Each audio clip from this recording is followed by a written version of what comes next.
Esto lamentablemente, te digo, se condujo de manera apropiada, pero al final, pues un grupo de personas incurrieron en este tipo de actos de violencia, como se observó en tu programa. Así es. Bueno, ahí Luis Raúl González. Los escudos con la fuerza con la que llegaron, ahora únicamente los dejan caer sobre su brazo y van caminando. 100 visitadores que están monitoreando, que han acompañado la marcha de los 3 puntos al Zócalo. ¿Qué te han contado? ¿Qué es lo que sucedió exactamente? Si es que ya lo sabes, ¿en qué momento hay personas encapuchadas? ¿En qué momento hay esta agresión cuando todo lo anterior había sido una expresión masiva y pacífica? ¿Tienes información en este instante que nos puedas compartir acerca de qué sucedió, de cómo es la escena, de cómo se describe la circunstancia que deriva en toda esta situación que ahora, pues ya entre que la gente corrió para salir del Zócalo y entre que parece que los están desalojando? ¿Qué nos puedes contar con mayor precisión? Mira, todavía los reportes integrales completos no los tenemos porque nuestros propios visitadores han estado ahí mismo, ¿no? Y han estado observando y no tenemos el reporte puntual, con detalle, que mañana vamos a recuperar toda esta información al rato.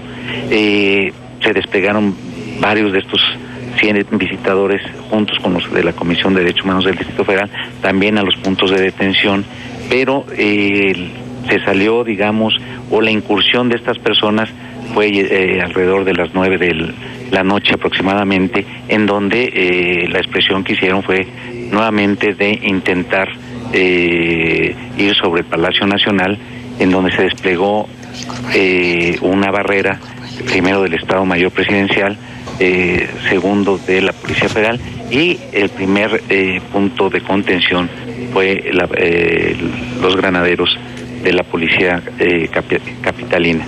En ese sentido, bueno, pues los policías preventivos, los granaderos, estuvieron conteniendo esa situación y esa expresión violenta y posteriormente replegaron hasta lo que tú acabas de describir, desalojar la plancha del Zócalo. No tengo mayores detalles más que las personas que te digo, sí hubo algunas personas heridas a las cuales ya se les canalizó y también se está levantando la información al respecto. Es muy complicado tener un reporte concreto. Sí, Carmen. Déjame hacer un alto, Luis Raúl González Pérez, Jesús Silva Herzog Márquez, en esta conversación. Hacemos una pausa y me gustaría regresar con una de las grandes preocupaciones, con lo que pudiera saber o decir Luis Raúl, estando tus visitadores monitoreando la marcha y la manifestación, y lo que el propio Jesús pueda analizar. Una preocupación importante por antecedentes en relación a marchas pacíficas, de presencia de infiltrados, de halcones o de gente que deliberadamente causa violencia para inhibir a la gente a acudir a las manifestaciones pacíficas o para generar situaciones como la que esta noche estamos viendo, de una especie de violencia inducida, o bien producto de la propia manifestación y de gente que se radicalizó. No tenemos manera de saberlo en este momento, pero en los escenarios que se nos presentan, Jesús, ¿qué decir de esto que para muchas personas era una real preocupación, que hubiera una marcha que terminara así, por una acción deliberada de algún ente? Sí, bueno, yo creo que eso es lo que hemos escuchado recientemente, eso es algo que se comunica en estos minutos por las redes sociales, esta sospecha de que hay infiltrados dentro de la marcha y que es gente del propio gobierno que quiere reventar una marcha pacífica para presentar precisamente una imagen de violencia que desacredite la protesta. Yo creo que habría que irse con mucho cuidado. A mí me parece que en el consomé de la irritación mexicana hay pues muchas expresiones y muchas emociones que se están ventilando públicamente. Yo creo que lo que vimos esta tarde tiene sobre todo un componente pacífico de expresión de la gente que está indignada con el país que estamos teniendo, pero yo creo que también lo que se ve es que hay en esa irritación mucha gente que quiere confrontación y que quiere violencia.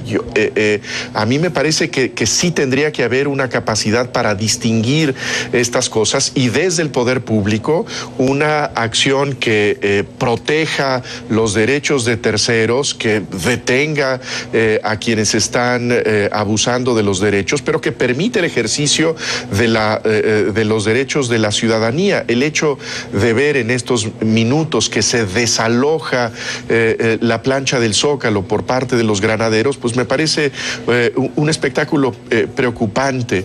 El Zócalo de la Ciudad de México no es propiedad de los granaderos de la Ciudad de México, es un espacio que es simbólicamente el de todos y que debe ser un espacio abierto para todas las expresiones de la vida pública mexicana, ¿no? Acabas de decir una cosa importantísima, Jesús, y que le viene pues a Luis Raúl González Pérez como el gran desafío en su nueva gestión, la capacidad para distinguir si esto que estamos viendo en la pantalla esta noche en México es una acción deliberada, provocada por alguna autoridad para generar lo que tú acabas de mencionar, o bien producto de una radicalización, una condición extrema de algunos manifestantes que estaban ahí.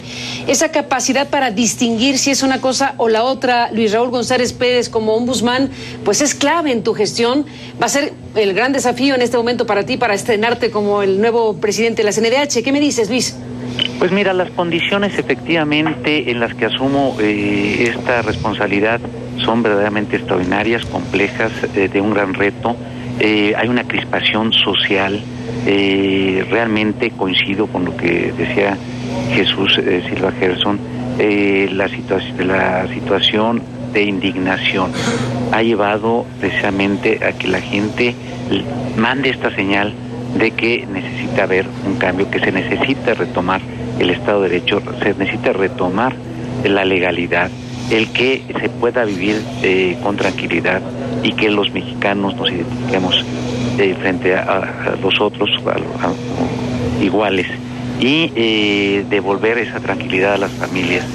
Esto que se estaba llevando adecuadamente, y coincido, hay que distinguir las dos expresiones, la que se llevó precisamente en el objetivo que era señalar esa gran inconformidad ante lo que sucedió en una parte de nuestra República Mexicana y que muestra el estado de cosas de violación a derechos humanos, y la otra que tiene que ver con la violencia que venga de donde venga, tenemos que rechazarla, tenemos que ser realmente muy firmes, y ahí el papel del ombudsman tendrá que estar presente para determinar precisamente en dónde están algunos de los aspectos estructurales que están generando esto. Yo te diría, desde luego vamos a esperar el reporte de nuestros visitadores de manera puntual, que nos traigan todas las fotografías, que se vea todo lo que observaron, vamos a ver qué se desprende de ello, comentaremos también con el presidente de la Comisión de Derechos Humanos del Distrito Federal cuál es su impresión de sus visitadores, pero yo diría, no nos precipitemos en alguna calificación que pueda enturbiar todavía más este ambiente. Hagamos un exhorto a que cualquier tipo de expresión en el sentido de exigencia para que cambie una realidad de país, porque los sectores que vean o quieran tener un país diferente lo hagan, pero dentro de los cauces de legalidad y no de la confrontación y de la violencia.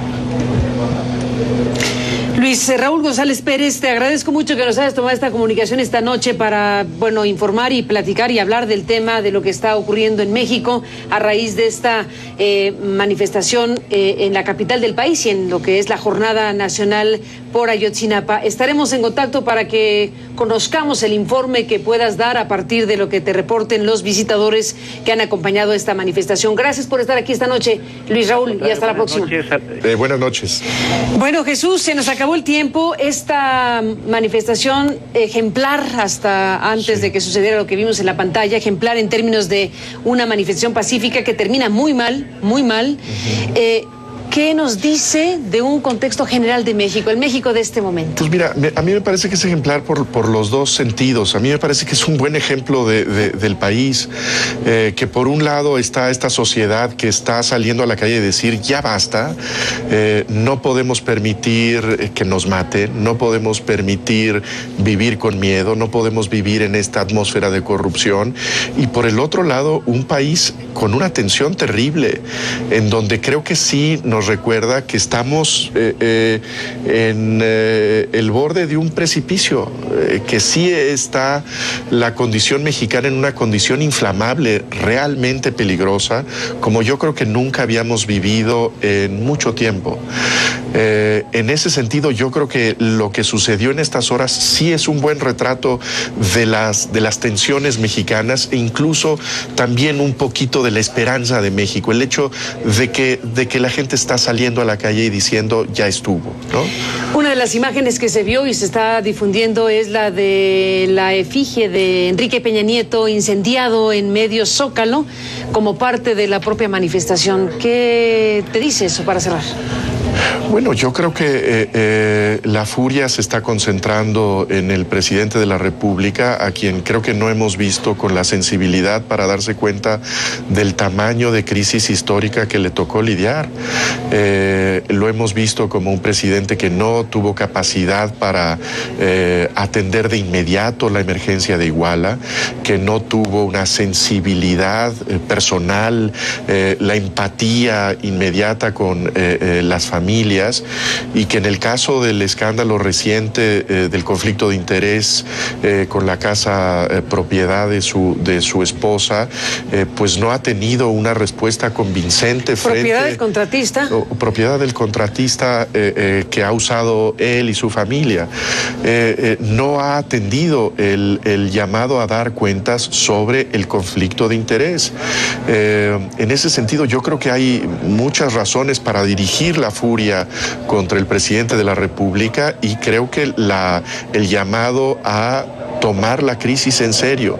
Esta crisis no le van a dar la vuelta el día de mañana. Este escándalo no se va a esfumar el lunes que viene. Este es un asunto muy grave que sí me parece que requiere un viraje político muy, muy profundo, que yo no veo que esté en la brújula de este gobierno en el momento, pero sí creo que tiene que reconocerse que este es un momento de inflexión histórica de México.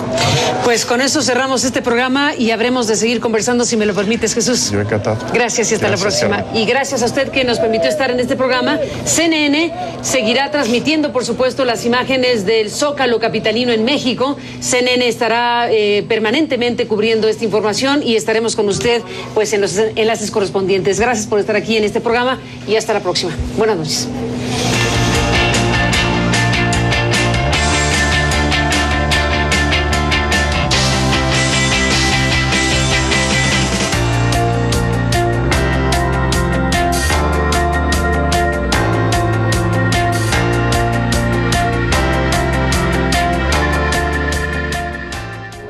No cabe, como lo señalé, el menor resquicio de impunidad.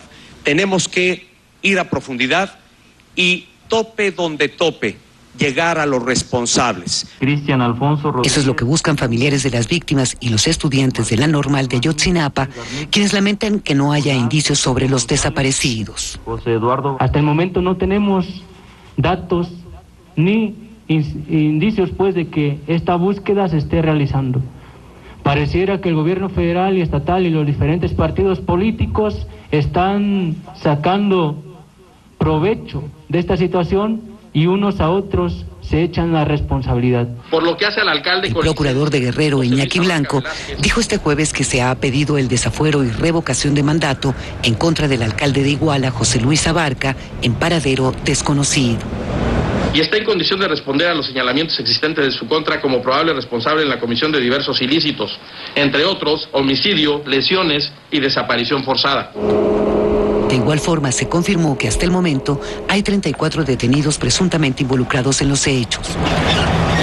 De estos, 26 son policías de Iguala y otros pertenecerían a un grupo del crimen organizado autodenominado como Guerreros Unidos. Contra esa organización dirigió sus amenazas el grupo guerrillero Ejército Revolucionario Popular Insurgente, ERPI, en un comunicado que le atribuye el Centro de Documentación de los Movimientos Armados y en el que pide una brigada popular de ajusticiamiento para enfrentar a los Guerreros Unidos. CNN no ha podido corroborar de manera independiente la autenticidad del comunicado escrito. Presentar armas. El ERPI es una escisión del grupo guerrillero Ejército Popular Revolucionario que opera de manera clandestina y que, según refieren algunos estudios, surgió en 1998, teniendo presencia principalmente en algunas zonas del estado de Guerrero. Fuentes del gobierno señalaron a CNN que al momento no tienen un posicionamiento sobre el contenido del comunicado. En medio de lo que algunos han llamado como una de las peores crisis de gobernabilidad en Guerrero, el mandatario de ese estado dijo que solo renunciará si lo decide un referéndum. Y que sean los guerrerenses los que determinen si debo de quedarme o debo de irme. Pasan los días y más voces se suman para que este caso sea esclarecido.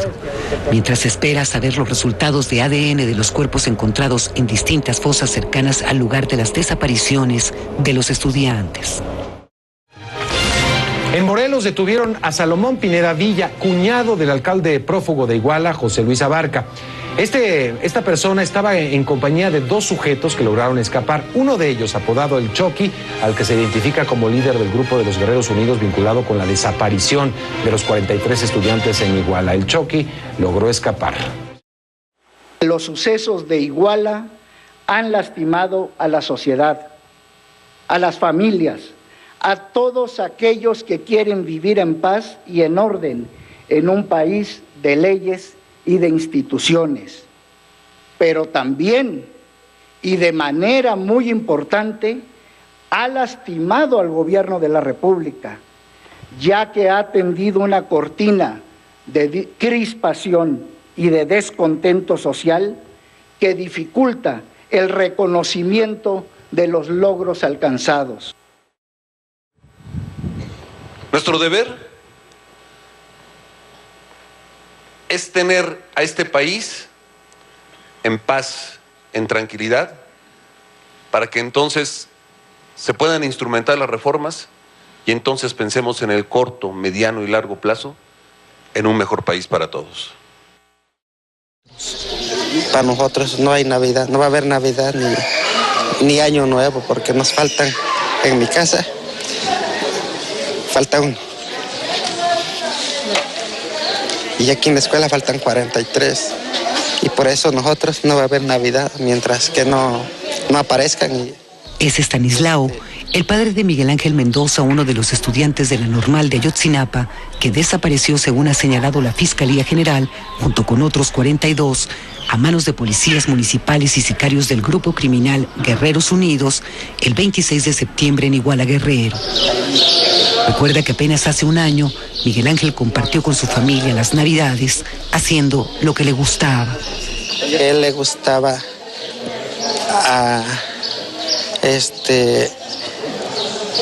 arreglar el nacimiento del niño, todos sus adornos, todo lo ponía como ahora,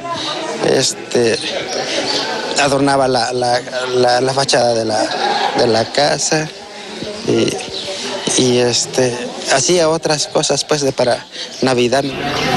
Hoy no hay nada de eso, al igual que en las otras casas de los estudiantes. No hay un motivo ni una gana de celebrar porque ellos no están y porque les hacen falta, como dice la madre de Antonio Santana, maestro. Al menos yo en lo personal ahorita para mí no es Navidad, no tengo clara la fecha ahorita. Siento que es como cualquier día. En la Normal rural de Ayotzinapa, la Navidad será esta, la reunión que por meses han mantenido los familiares de los estudiantes en esa desesperante espera de no saber dónde están ni qué pasó ese día, el del horror, como han dicho. Para nosotros aquí vamos a estar hasta que lo encuentremos los muchachos, porque hasta que se lo entreguen ellos pues a nosotros, porque la verdad ellos lo tienen, porque ellos se lo llevaron o se lo llevaron a la policía. Hasta ahora solo ha sido identificado uno de los jóvenes desaparecidos, Alexander Mora, cuyos restos, señalan las autoridades, fueron encontrados en un río del municipio de Cocula. De los otros, solo se tienen indicios sobre lo que las autoridades creen que les pudo haber pasado, basados en las declaraciones de 3 sicarios detenidos. Ellos dijeron que los jóvenes fueron asesinados y que sus restos calcinados en un basurero en Cocula, Guerrero. Una versión que los padres no aceptan. Ellos creen que las cosas no pasaron como dicen los detenidos y que esta tragedia tiene más de fondo. Un fondo como esta tristeza, la de la madre de Israel Jacinto, a quien le gustaba acompañarla. Él siempre, cuando yo me acostaba un ratito, me sentaba, luego se iba a poner al pie de mí, estábamos platicando. Siempre él se daba ese, como le dijera, siempre se ponía a platicar conmigo, cualquier cosa. Por eso ella lo sigue esperando, y ahí estará, afirma, al lado de estos pupitres, símbolos del dolor y de la ausencia, hasta que regresen, dicen, porque les faltan 43.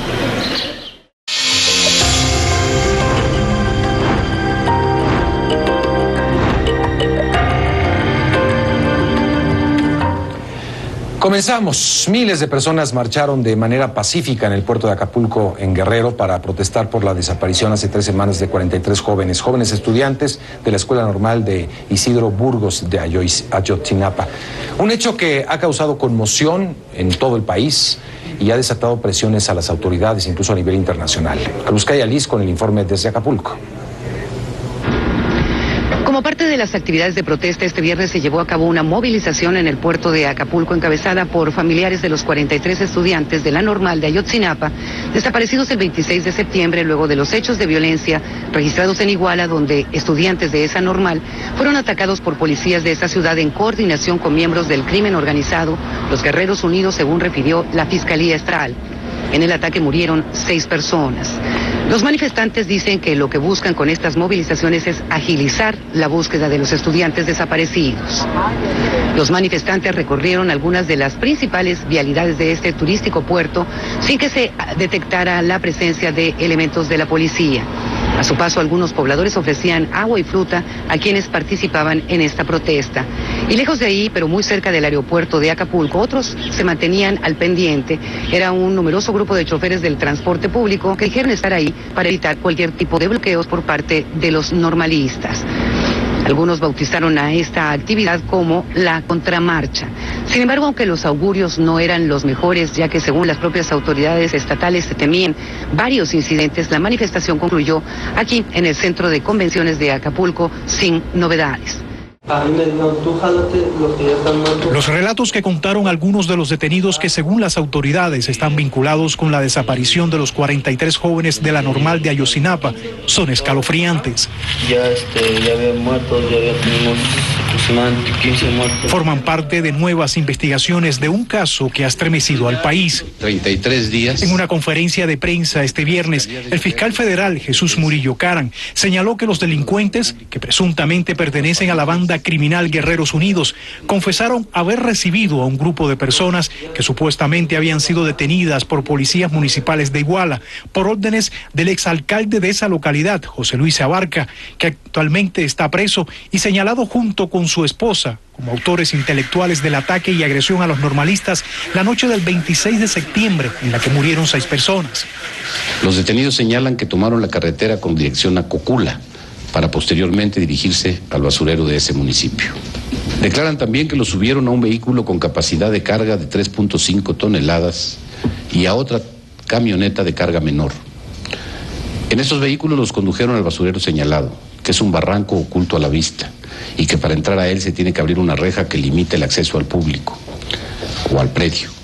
2 de los detenidos declaran que algunas de las personas que trasladaron al basurero de Cocula llegaron o sin vida o inconscientes, y que los otros fueron interrogados por integrantes del grupo criminal para determinar quiénes eran y las razones de su llegada a Iguala. Los detenidos, señalan que en ese lugar privaron de la vida a los sobrevivientes y posteriormente los arrojaron a la parte baja del basurero, donde quemaron los cuerpos. Hicieron guardias y relevos para asegurar que el fuego durase horas, arrojándole diésel, gasolina, llantas, leña, plástico, entre otros elementos. Murillo Caram dijo que por ahora no pueden determinar de forma concluyente que los restos encontrados pertenezcan a los normalistas desaparecidos, ya que los investigadores, señaló, no han podido obtener suficiente evidencia de ADN. De ahí que se determinó continuar los estudios en un laboratorio en Austria debido a la extrema calcinación de los restos. Nosotros estamos asegurando que el grupo de personas que se detuvieron, que se trasladaron, que se llevaron a ese lugar, se incineraron, se quemaron y después se tiraron al río, forman parte de los hechos sucedidos en Iguala. Para poder determinar que son los estudiantes, necesito acumular las formas de identificación que puedan darse. Hay muchos indicios que ustedes vieron, precisamente por eso los mostramos, que nos podrían indicar que son, pero la obligación de la autoridad que tiene como función la clara identificación de las cosas nos obliga a mantener la investigación. El fiscal también dijo que no hay ningún indicio de que los jóvenes tenían algún vínculo con el crimen organizado. En Guerrero, los padres de los jóvenes desaparecidos dijeron que hasta que no existan pruebas científicas, para ellos sus hijos están vivos y por lo que continuarán la búsqueda y llegarán hasta las últimas consecuencias. Pero detendremos. Hasta ahora han sido detenidos unas 74 personas presuntamente vinculadas con la desaparición de los 43 jóvenes normalistas, incluidos el exalcalde de Iguala y su esposa. Ray Rodríguez, CNN, Ciudad de México. Para los padres de los estudiantes desaparecidos en Iguala, sus hijos siguen vivos hasta que no sean presentadas pruebas contundentes de los restos localizados en Cocula que correspondan a sus hijos. Así lo informaron en una conferencia de prensa realizada en Ayotzinapa, Guerrero, apenas terminada la conferencia del procurador Murillo Karam. Los padres rechazaron la versión oficial de la Procuraduría y criticaron que se les quiera convencer sin pruebas científicas de que los muchachos fueron asesinados y calcinados. Los padres calificaron de tortura descarada el manejo de la información de la Procuraduría y acusaron al presidente de México de incumplir los compromisos adquiridos en la reunión que sostuvo con ellos. Pero queda claro que a más de 40 días seguimos en las mismas circunstancias y que hoy pretenden nuevamente hacer creer a la sociedad que los muchachos están muertos. Queremos decirles a todos ustedes y a la sociedad mexicana y del mundo que para nosotros, mientras no haya pruebas, nuestros hijos están vivos. Bueno, vía telefónica hago contacto con Melitón Ortega, padre de uno de los jóvenes desaparecidos y quien desde Ayotzinapa, Guerrero, nos dice la postura de los familiares de los desaparecidos ante este anuncio hecho por la tarde de la PGR. Melitón, gracias por tomar la llamada. Buenas noches. Sí, buenas noches. Escuchamos la versión de la Procuraduría General de la República, estos indicios. Escuchamos también la conferencia de prensa que ustedes realizaron desde Ayotzinapa. Yo le preguntaría, ¿qué viene ahora para el movimiento de padres de familia? ¿Qué viene ahora? Nosotros seguimos exigiendo al gobierno federal a que, pues así como lo confirmó en la reunión con Padres de Familia en Los Pinos, de profundizar la búsqueda. Precisamente eso es lo que es el plan que tenemos, seguir manteniéndonos exigiendo esa postura de que esa es la parte que no se ha cumplido. Y por eso nosotros seguimos exigiendo esa parte, no lo descartamos. Efectivamente, lo que se está hablando de que por parte de la PR, pues está diciendo que, de acuerdo a las declaraciones que fueron los estudiantes quienes se ejecutaron en el basurero de Iguala, y además fueron quemados ahí, ¿verdad? Pero nosotros efectivamente, como hicimos la declaración de que mientras no haya, eso es parte del testimonio de las 3 personas detenidas dentro de los 15. Entonces eso es un testimonio. Sin embargo, no existen pruebas que garanticen que sean cuerpos de los estudiantes a que se hayan encontrado ahí. Entonces nosotros seguimos insistiendo, seguimos exigiendo al gobierno federal que haga la búsqueda, que intensifique la búsqueda para que eso se clarifique. Hay, Melitón, para creer que siguen vivos? Ha habido mantas, ha habido algunas declaraciones también en el sentido de que permanecen vivos todavía. Sí, para nosotros, los estudiantes, nuestros hijos siguen vivos, porque no hay indicio de que hayan sido muertos, pues, porque la verdad ahí están esas pruebas o esa información que el procurador dio en la conferencia. Nosotros no es válido para nosotros, ¿sí? Mientras no se da el otro resultado, ¿no? Claro, juntamente con el equipo argentino que tenemos como parte de los peritos que nosotros nombramos.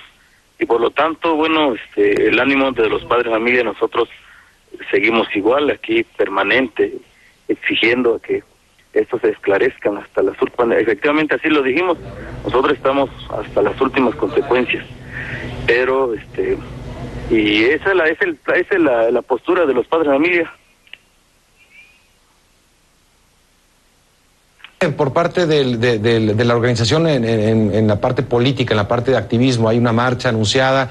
¿Usted ha visto la reacción nacional, internacional que ha generado el caso? Sí, efectivamente nosotros seguimos con ese plan de participar en las movilizaciones como parte de nuestra exigencia. Igual a las organizaciones, creo que las organizaciones han demostrado, han dicho que ellos están con nosotros, y nosotros, pues esa parte, nosotros seguimos igual, la misma dinámica desde cuando iniciamos, más de 40 días, ahorita estamos aquí y no estamos cansados, ni mucho menos estamos, mucho menos nos está decayendo nuestro ánimo, al contrario, estamos fuerte. Claro que la información que se nos está dando pues es doloroso para nosotros, de mucho sufrimiento, ya lo dijimos, que cada día es la tortura para nosotros, ¿no? Sin embargo, nosotros pues seguimos en pie como siempre, desde el inicio hasta la fecha, seguimos igual. Y vamos a continuar hasta las últimas consecuencias. Hay enojo con las autoridades, Melitón. Son muchos municipios involucrados también, no solamente está Ayotzinapa, hay jóvenes de muchos municipios de Guerrero y de otros estados también que pues estudiaban en la escuela rural de Ayotzinapa. ¿Tienen contacto con ellos? ¿Hay enojo? ¿Se teme también, lo ha escuchado también usted, un estallido social, la posibilidad de un estallido social de la desconfianza absoluta en las autoridades? Sí, la verdad sí. En Guerrero nosotros hemos participado, hemos ido a hacer las brigadas en algunas regiones, en todas las regiones del estado de Guerrero. Hemos ahí el coraje de la gente, nos han dicho que eso no, el caso de Iguala no puede quedarse así, y nosotros hemos escuchado de viva voz a esa gente de cada municipio que están totalmente con nosotros. Ese es en Guerrero. Usted ya les consta que cada vez que hay movimientos, cada vez vemos más cantidad de personas que están apoyando este movimiento. Ahora, los estudiantes, está un compañero que viene de Tlaxcala, igual ahí en Tlaxcala están muy furiosos las personas y hay un respaldo total hacia la normal. Y luego en el estado de Hidalgo, ahí está otro de los estudiantes desaparecido hasta hoy, igual se cuenta el apoyo con ellos. Y por lo tanto, eso a nosotros nos fortalece mucho, de que no solamente en México está ahí ese enojo de la gente, debido a que sí, efectivamente no hay una complicidad de todos los gobiernos, así nosotros manifestamos que en todos los niveles del gobierno hay una complicidad ahí con la delincuencia organizada, y eso desconfiamos, eso nos permite desconfiar que se haga bien el trabajo jurídico, trabajo de que haga la justicia en el caso de Ayotzinapa. Efectivamente así está pasando. Melitón Ortega, muchas gracias por este contacto telefónico y seguiremos en contacto dándole seguimiento a lo que viene ahora. Gracias, Melitón. Gracias a ti, gracias, hasta luego. Hasta pronto. Amnistía Internacional señaló en un comunicado que la rueda de prensa del procurador mexicano tiene fallas al no apuntar la complicidad gubernamental en la desaparición de los 43 estudiantes, algo que señalaba hace un momento Melitón Ortega. Califica la investigación de limitada e incompleta. Aquí la periodista María Idalia Gómez ha seguido muy de cerca el caso y otros de violencia vinculados al crimen organizado, y me acompaña esta noche para tratar de analizar si es posible, pues en la medida de lo posible, la información que ha generado el día de hoy este caso. Gracias, María Idalia, gracias por estar con nosotros. Estuviste en la conferencia, cuestionaste, hiciste preguntas interesantes, como todos los colegas periodistas que estaban presentes. ¿Qué te queda de toda esta jornada, Maridalia? Pues me quedan más dudas que respuestas, Mario. Es impresionante cómo no podemos encontrar un discurso congruente, con pruebas bien sólidas, no que nos lleven a lo mejor al asesinato no de los normalistas, sino con elementos que realmente van acumulando y sumando elementos para saber qué pasó en esa noche y con quiénes están involucrados. Hoy nos llevamos la sorpresa de que ya van 74 detenidos cuando nos habíamos quedado en la última conferencia en 56. ¿Quiénes son los otros? ¿Qué pasó? ¿Qué grado de complicidad? No lo sabemos. Y sin embargo, al iniciar la conferencia se habla que para tener la mayor transparencia, y lo cierto es que no existe esa transparencia. 38 cuerpos más aparecieron en las fosas. En un breve tiempo y que no queda claro. Habla él que fueron asesinados en agosto, el procurador lo dijo, de los rastros que han encontrado, no hay pruebas confiables, no se sabe si son gente de Guerrero, si son de qué lugar exactamente, hay demasiada confusión y tampoco se define claramente el grado de complicidad, es decir, hay muchos detenidos, pero es como si solo viéramos el caso de Ayotzinapa, pero en realidad estos detenidos no solo responden al caso Ayotzinapa, sino de una estructura criminal muchísimo más grande por lo que estamos viendo. El caso de Abarca tampoco queda suficientemente claro. Está preso en el penal del Altiplano, pero por el delito anterior, por un delito que uno se pregunta, bueno, si había elementos suficientes para tenerlo detenido por ese delito, ¿qué hacía gobernando un municipio? ¿Por qué lo dejaron pasar? Es ahí donde se pregunta, ¿sirve la inteligencia realmente? ¿Sirve la prevención? O la Procuración de Justicia en su caso. Y en el caso de María de los Ángeles, el procurador decía que a lo mejor no había sido consignada y en realidad ellos, el 22 de octubre, el propio procurador dijo, se solicitó la orden de aprehensión porque lo señaló a los dos como autores intelectuales y ahora resulta que está arraigada porque no les dieron la orden de aprehensión y cuando se le pregunta por qué no se las dieron, él dice, pues quizá porque no se las pedimos cuando ya se había pedido. Claro. Otra pregunta que hiciste fue relacionada con las autoridades federales presentes, el ejército en particular y la Policía Federal, que tienen destacamentos ahí. Me parece muy importante por dos razones. Una, porque en efecto tienen destacamentos, el ejército tiene dos destacamentos, uno de fuerzas especiales y otro de fuerzas regulares, y la Policía Federal tiene otro, una base especial. Pero además las víctimas y los testimonios recabados esa noche en específico dicen que llegaron después, es decir, cuando terminaba todo el evento llegaron. Y yo le pregunté, ¿se han sido interrogados? ¿Hay una línea de investigación por su omisión o acción o no? ¿No? Y él, en vez de responderme eso, el procurador dice que qué bueno que no salieron, porque como los ejércitos, como todos los del mundo, responden a autoridades, hubiera pasado algo peor. Es decir, no entiendo bien qué supone el procurador, imagino que él supone que hubieran hecho caso a la policía municipal o al presidente municipal y hubieran atacado a ambos normalistas, lo cual yo pensaría que el ejército no es el ejército que tenemos y que al contrario hubiera ayudado a que no pasara lo que ocurrió, que fue el asesinato, los heridos y la desaparición de 43, es decir, pero además no contestó si han sido citados, porque más allá de que pudieran, por acción o omisión, como se le pregunte, si estuvieran involucrados o no, son parte de esta historia, son testigos tangenciales si quieres, pero al menos ahí. Y no lo contestó ni siquiera eso, es decir, no se quiso meter en eso. Y tampoco aportó elementos que permitieran saber en qué están consolidando la afirmación de solo 2 testigos de 74 que tienen. Solo 2 son los que han dado con esos elementos que hoy nos presentaron. ¿Qué crees que vaya a pasar en los próximos días, en las próximas horas? Bueno, más allá de los exámenes forenses que tardarán un tiempo, supongo que bastante prolongado. Bueno, les dará mucho aire al gobierno, ¿no? En un asunto de cuestión pericial, que eso es muy bueno para ellos, porque han tenido una presión muy fuerte. Me preocupa que no vayan a seguir siendo buscados los normalistas en tanto que se están como vivos. Y también me preocupa que pensemos que solo ahí está el caso. No, yo creo que el caso de Ayotzinapa nos muestra la estructura criminal que ha dominado esferas del Estado-Nación y que ha logrado controlar espacios muy importantes. Y además de esto, creo que los padres no se van a quedar contentos, creo que hay amenazas muy serias en cuestiones sociales en Guerrero y que se están expandiendo y hay una indignación generalizada y eso es muy, muy peligroso en este país. Maridalia, muchas gracias por estar con nosotros como siempre. Gracias. Y hasta pronto. Los restos calcinados en un basurero ubicado en Cocula, Guerrero, serán analizados por expertos en Austria. Así lo informó la Procuraduría General de la República para determinar si corresponden o no a los 43 estudiantes desaparecidos. ¿Qué tan difícil es lograr la identificación de restos, más aún si están calcinados? Cruzcaya Liz platicó con los responsables del Servicio Médico Forense de Chilpancingo, Guerrero, y esto fue lo que le dijeron. En el Servicio Médico Forense de Chilpancingo, el lugar donde están siendo estudiados los 38 cuerpos encontrados en diversas fosas en las proximidades de Iguala, Guerrero, el trabajo es incesante.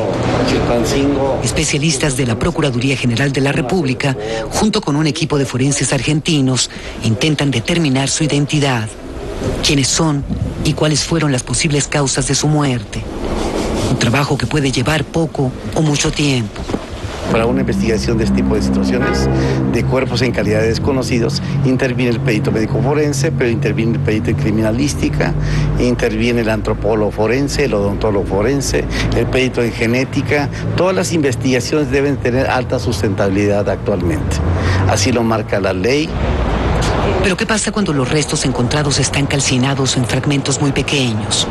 De acuerdo a estos peritos, lograr su identificación es más complejo. Es que depende de los restos que se encuentren. Por ejemplo, si hay restos óseos, pero tenemos todavía conservado cartílago de costillas, si hay dentadura y todavía en la pulpa hay fragmentos para extraer genética, por ejemplo, pudiese ser que sí se encuentre. Si hay un fémur, un hueso largo, pudiese ser. Pero a veces dicen, quienes cometen los crímenes procuran que este proceso de identificación no solo sea más difícil, sino imposible. Más si se ponen a esparcirlos ellos mismos con dolo, no es fácil, porque por ende, si es cuerpo recientemente descuartizado, la fauna del lugar va y devora y se los lleva todavía a sus madrigueras o donde anden. Es muy difícil, no es fácil. Realmente es muy difícil, es un trabajo muy difícil. Intentar borrar las huellas es una práctica, dicen, cada vez más común por parte de los grupos criminales. Siguen las protestas en México y hoy un grupo de presuntos maestros del estado de Guerrero intentó incendiar la sede del Partido de la Revolucionario Institucional del PRI en Chilpancingo, la capital del estado. Son parte del mismo grupo que ha protagonizado varias protestas pacíficas tras la desaparición de 43 estudiantes de la Escuela Normal de Ayotzinapa el 26 de septiembre. La Policía Estatal Antidisturbios intervino, pero se encontró con la resistencia de presuntos miembros de la Coordinadora Estatal de Trabajadores de la Educación. Reportes extraoficiales informaban de varios heridos, entre ellos 3 periodistas que cubrían la información y varios policías. 2 maestros fueron detenidos por la policía y estos detuvieron los manifestantes a un mando policial, el cual después fue intercambiado por la liberación de los 2 docentes. Y esta noche miles de mexicanos se unieron a la Marcha Nacional para pedir un alto a la violencia que ha ido en aumento desde que el país se vio conmocionado por el crimen de los 43 jóvenes. Fue una iniciativa ciudadana bajo el nombre 1111, 11 de noviembre, Luz para México, que se ha difundido a través de las redes sociales desde hace varios días. Se trató de una manifestación pacífica que busca solidaridad y justicia para los familiares de las víctimas y un futuro digno para los jóvenes de nuestro país. Mientras tanto, continúan las protestas para exigir la aparición con vida de los estudiantes. Los padres de familia dicen que no van a renunciar a sus esfuerzos por encontrarlos, porque para ellos sus hijos continúan vivos. Cruzcaya Liz con esta historia. Son más de 45 días de ausencia, más de 45 días de andar con esa tristeza que dicen no se puede explicar. Una tristeza que cansa, pero que también da fuerza. Estamos cansados, pero no nos vamos a rendir porque nuestros hijos valen mucho más, ¿sí? Y nosotros vamos a mover, pues dijeron, mar y tierra para pues saber de encontrarlos o dónde se los llevaron o cómo. Es el padre de Julio César López, uno de los 43 estudiantes de la Normal Rural de Ayotzinapa, que desapareció junto con sus compañeros el 26 de septiembre a manos de policías de Iguala y Cocula y después, según investigaciones oficiales, fueron entregados a sicarios del crimen organizado, los Guerreros Unidos, quienes presuntamente los habrían asesinado y quemado en el intento de borrar su rastro. Una versión que las autoridades aseguran tienen que corroborar mediante análisis genéticos, pero que los padres de los estudiantes no aceptan porque dicen, aunque la esperanza sea pequeña, ellos la quieren de su lado.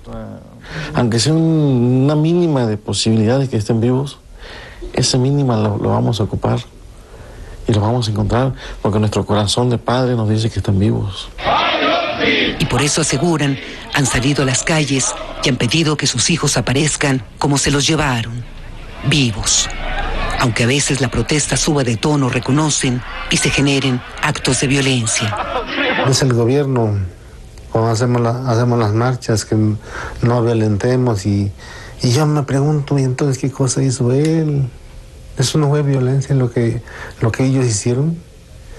Y fueron uniformados, por eso decimos que es el gobierno que nos los quitó. Y sin consuelo, con las lágrimas rondándoles cada día, aseguran que los buscarán casa por casa, más allá de los riesgos que se tengan que enfrentar y hasta las últimas consecuencias. Yo ya viví esto, y ya lo que venga, pues le tengo que entrar, porque mi hijo no es un perro que nomás me lo quiten y me lo quemen y me lo tiren al río. Esto no va a quedar así si mi hijo llega a aparecer así. En la Normal de Ayotzinapa, dicen, les esperan sus cosas, hasta unas flores que sembraron los 43 jóvenes desaparecidos y que aún no han sido cosechadas, para que sean ellos los que lo hagan.